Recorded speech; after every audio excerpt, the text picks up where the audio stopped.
जय हिंद दोस्तों अब तक हमारे बायोलॉजी के दो पार्ट हो चुके हैं। फर्स्ट पार्ट में हम लोगों ने सीखा था हम बायोलॉजी में किस चीज़ का अध्ययन करें जिससे हमारे परीक्षा में सारे प्रश्न क्लियर हो जाएं। और सेकंड पार्ट में हम लोगों ने पादप जगत के बारे में जाना था। और फर्स्ट पार्ट में हम लोगों ने ये भी सीखा था जो जंतु जगत है उसके बारे में हम लोगों ने चर्चा कर ली थी। जंतु जगत को हम आगे ले चलते हैं। इसमें हम लोगों का पोषण चल रहा था। पोषण की बात की जाए तो पोषण नाम का जो टॉपिक चल रहा था, पोषण देखिए मनुष्य के बॉडी में कई ऑर्गन होते हैं जैसे लीवर, हार्ट, लंग, और ये कार्य करते हैं। कार्य करने के लिए हमें किसकी ज़रूरत होती है? कार्य करने के लिए हमें ऊर्जा की ज़रूरत होती है। कार्य करने के लिए हमें ऊर्जा की ज़रूरत होती है। प्यारे दोस्तों, ऊर्जा हमें जब ही मिलेगी जब हम भोजन करेंगे। अच्छा, बात कर लें हमारे ऑर्गन को ऊर्जा देने के लिए कुछ पोषक तत्व होते हैं, उनकी बात कर लें। देखिए सबसे पहले कार्बोहाइड्रेट, इसको हम लोग हिंदी में शर्करा बोलते हैं। उसके बाद आ जाता है प्रोटीन, उसके बाद हमारा फैट, वसा, उसके बाद विटामिन्स, और पांचवा हमारा जो आ जाता है वो आता है मिनरल, खनिज पदार्थ।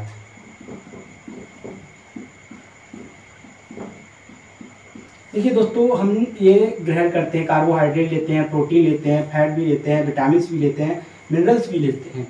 लेकिन हम कैसे लेते हैं इनको? तो हम भोजन के माध्यम से ले लेते हैं। शर्करा को, प्रोटीन को, वसा को हम किसके माध्यम से ले लेते हैं? भोजन के माध्यम से ले लेते हैं। और विटामिन और खनिज पदार्थ, विटामिन्स और खनिज पदार्थ इसी में छिपे हुए होते हैं। अब हम बात कर लेते हैं। देखिए ये तो ऊर्जा देने वाले होते हैं, इनसे हमें क्या मिलता है? ऊर्जा मिलती है। क्या मिलता है? ऊर्जा मिलती है। उसके अलावा हम इनको खाते हैं, यानी भोज्य पदार्थ से हमें प्राप्त होते हैं। इसे हम ऐसे भी लिख सकते हैं, भोज्य पदार्थ से प्राप्त होते हैं। भोजन से प्राप्त होते हैं, भोज्य पदार्थ से प्राप्त होते हैं। जबकि ये ऊर्जा नहीं देते हैं। कौन? विटामिन और खनिज क्या करते हैं? ऊर्जा नहीं देते हैं। उसके बाद हम बात कर लेते हैं। देखिए हम लोगों को पढ़ना क्या है? कार्बोहाइड्रेट, प्रोटीन, फैट, विटामिन्स, और थोड़ा बहुत हम लोग मिनरल की भी बात कर लेंगे, कहाँ पे कब कितनी क्या ज़रूरत पड़ती है। इनसे हमें ऊर्जा नहीं मिलती है तो इसका काम क्या होता है? तो ये बायोलॉजिकल जो रिएक्शन होती है हमारे बॉडी के अंदर, बायोलॉजिकल जो रिएक्शन होती है उसको क्या करती है? कंट्रोल करती है। अब हम बात करते हैं कार्बोहाइड्रेट से। ये जो कार्बोहाइड्रेट होता है ये त्वरित ऊर्जा देता है। क्या करता है? तुरंत ऊर्जा देता है, यानी कि तुरंत ही ऊर्जा देने का कार्य करता है। उसके अलावा ये बना किसका होता है? तो ये कार्बन, हाइड्रोजन और ऑक्सीजन का बना हुआ होता है। कार्बन, हाइड्रोजन, ऑक्सीजन का बना हुआ होता है। उसके अलावा इसका जो अनुपात होता है, यानी रेशियो होता है 1:2:1, यानी 1:2:1। ठीक है। इसका अच्छा सूत्र देखिए, इसका एक उदाहरण हम ले लेते हैं। उदाहरण C6H12O6, यानी कि ग्लूकोज कार्बोहाइड्रेट का सबसे अच्छा उदाहरण माना जाता है। अगर शर्करा बनाना चाहें तो क्या फॉर्मूला काम करेगा? तो इसमें जो फॉर्मूला काम करेगा CH2ON। ठीक है, तो ये फॉर्मूला काम करेगा। बात समझ रहे हैं ना? अगर बात की जाए 1 ग्राम कार्बोहाइड्रेट में कितने कैलोरी ऊर्जा प्राप्त होती है? तो 4.3 कैलोरी ऊर्जा प्राप्त होती है। कितनी? 1 ग्राम कार्बोहाइड्रेट में 4.3 किलो कैलोरी ऊर्जा प्राप्त होती है। कार्बोहाइड्रेट की जो यूनिट होती है उसे सैकेराइड बोलते हैं। अब एक बात समझिए, यूनिट के आधार पर कार्बोहाइड्रेट को 3 भागों में डिवाइड किया गया है। कितने भागों में? 3 भागों में। किसको? शर्करा को 3 भागों में डिवाइड कर दिया गया है। मोनोसैकेराइड,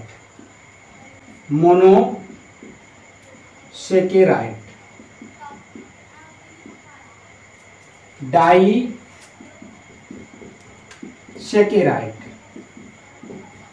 पोलियोसैकेराइड। अच्छा बात कर लें इनका निर्माण कैसे होता है, मोनोसेकेराइड, डाइसेकेराइड, पॉलीसेकेराइड का निर्माण कैसे होता है। इसमें क्या होता है, सिर्फ एक यूनिट होती है। कितनी यूनिट होती है, एक यूनिट होती है। यूनिट जब saccharide plus saccharide, saccharide plus saccharide, यानी कि एक से अधिक सेकेराइड जब मिलते हैं तो डाइसेकेराइड का निर्माण करते हैं। उसके अलावा दो से अधिक यूनिट अगर मिल जाएं तो क्या बनता है, पॉलीसेकेराइड का निर्माण होता है। अब हम बात कर लेते हैं मोनोसेकेराइड की। इनका इंग्लिश में भी सेम नाम है, ठीक है दोस्तों। मोनोसेकेराइड में सबसे उत्तम यानी सबसे अच्छा जो उदाहरण है ग्लूकोज का, C6H12O6। जो ग्लूकोज है दोस्तों, ये कहाँ पे होता है, पौधों की पत्तियों में होता है। फ्रक्टोज, फ्रूटी शुगर भी बोलते हैं, क्या बोलते हैं, फ्रूटी शुगर, फ्रूटी शुगर भी बोलते हैं। यह सबसे मीठी प्राकृतिक शर्करा होती है, सबसे, ठीक है, सबसे मीठी प्राकृतिक शर्करा कौन सी होती है, फ्रक्टोज होती है। उसके अलावा होता है sugar cane sugar, sugar cane sugar, इसको हम लोग गन्ने वाली शर्करा कहते हैं। क्या कहते हैं, गन्ने वाली शर्करा। तो 2-3 उदाहरण हो चुके हैं इसके मोनोसेकेराइड के। बाद हमारा आता है डाइसेकेराइड, डाइसेकेराइड। और इसकी खास बात क्या होती है, इसमें 2 सेकेराइड मिले हुए होते हैं। कितने, 2 सेकेराइड इसमें होते हैं, ठीक है। इसका उदाहरण देखते हैं, माल्टोज। क्या, माल्टोज। अच्छा, ये होता कहाँ पे है, ये देखिए बीज वाले सभी फ्रूट्स में होता है। किसमें, बीज वालों में, बीज वाले फ्रूट्स में यानी फलों में, बीज वाले फलों में ये होता है। माल्टोज किसमें होता है, बीज वाले फलों में। जैसे उदाहरण के तौर पर मूंगफली, अखरोट, जो भी बीज वाले फल हैं जिनको हम लोग खाते हैं, उन सभी में माल्टोज पाया जाता है। नंबर 2 पे लैक्टोज, नंबर 2 पे लैक्टोज। जो लैक्टोज होता है दोस्तों, इसको हम लोग मिल्क शुगर के नाम से भी जानते हैं।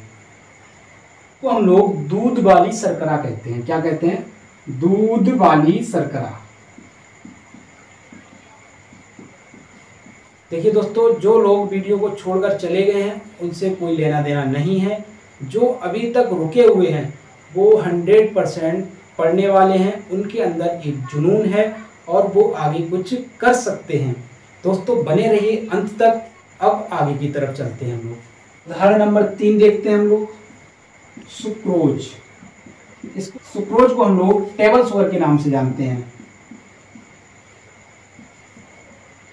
टेबल शुगर के नाम से जानते हैं।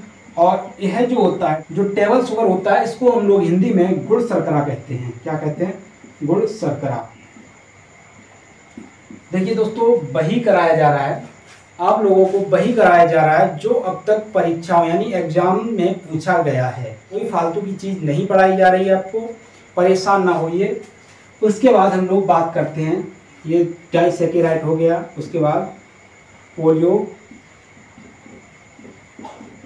सेकेराइड की बात करते हैं।